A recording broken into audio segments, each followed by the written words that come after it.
If you keep calling this overthinking, there's a good chance it's actually a nervous system that learned calm is suspicious. So when life gets quiet, your mind may start generating problems to recreate the chemistry it knows how to manage.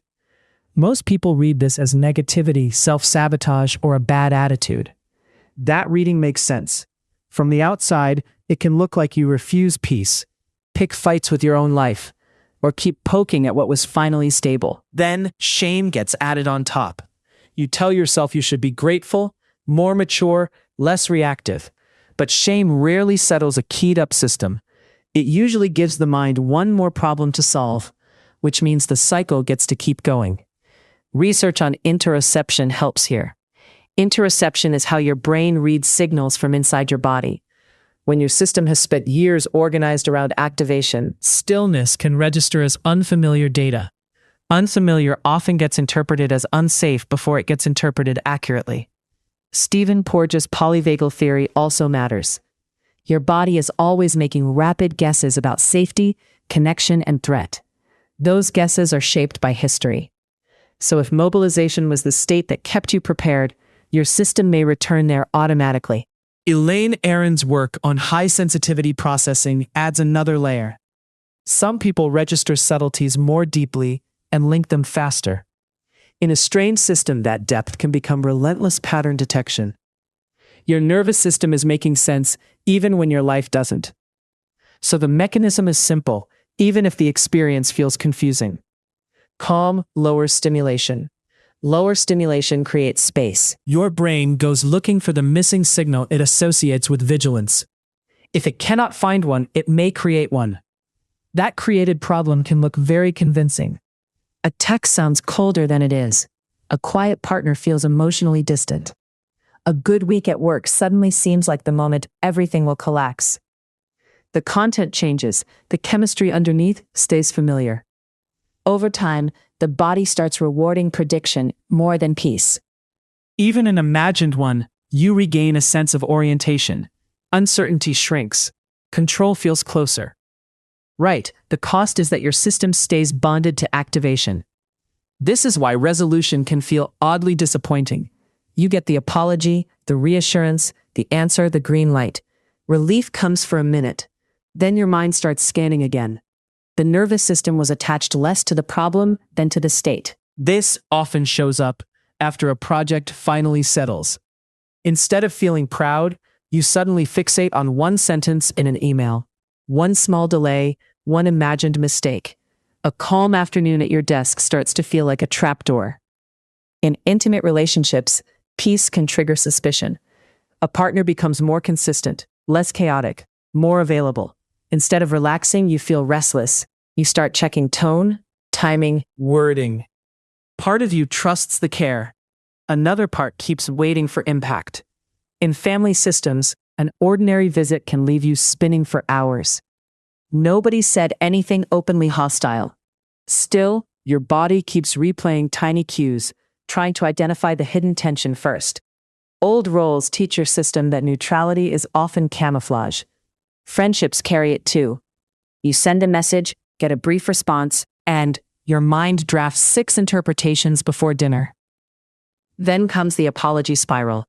You explain too much, soften too much, and try to repair a rupture that may never have existed. The reframe is gentle but important. You are not failing at calm. You may be meeting a state your body never got enough practice trusting. Your feeling is real. Your first interpretation might not be. One practice this week is naming the exact moment the search begins. Not the story, the moment. Things got quiet, and my mind started scanning. That sentence creates distance. Name the pattern, lower the shame. It helps you track process instead of content. A second practice is body first. Lengthen the exhale for 5 rounds, loosen your jaw, press both feet into the floor, then ask one precise question. Is there an actual problem here, or has my system gone looking for familiar activation? What years with this pattern have taught me is that it often lives in competent people, the ones who anticipate, manage, soothe, produce, and notice everything. They seem steady. Inside, calm can feel like the moment before something goes wrong. A lot of sensitive, high-functioning people were praised for being perceptive long before they were taught how to feel safe. So they learned to monitor, they learned to infer, they learned to become excellent at reading rooms while losing touch with rest. That history can make problem-making feel responsible. If you spot the issue first, maybe you can prevent pain. If you rehearse every failure, maybe you can reduce humiliation. The strategy is understandable. The body just keeps paying for it. I've also learned that many people carrying this pattern are deeply loyal. They do not manufacture tension because they enjoy drama. They do it because some part of them believes vigilance protects love, belonging, work, or dignity from sudden loss. This is where attachment system regulation comes in. When closeness once felt inconsistent, your system can start using activation to stay connected. You worry, pursue, analyze, and over-explain because arousal feels more secure than ease. Ease can feel like abandonment in disguise. Mentalization research from Peter Fonagy points to another piece. Your ability to read your own mind and someone else's mind accurately can narrow. Certainty rushes in. You stop wondering and start concluding. That certainty often lands hardest on you. So a delayed reply becomes evidence. A neutral face becomes rejection. A quiet room becomes proof that you missed something. This is close to what some people describe through rejection-sensitive patterns. The speed is the issue. The meaning arrives before reality does. Sleep can expose the whole cycle. The house is quiet, your schedule is finally done, and there is nothing urgent to solve. Then your brain offers one old memory, one financial fear, one relationship question. Activation returns, and in a very real way, feels relieving. Perfectionism often belongs here too. If calm feels unreliable, standards become a stabilizer. There's comfort in one more revision, one more check, one more contingency plan.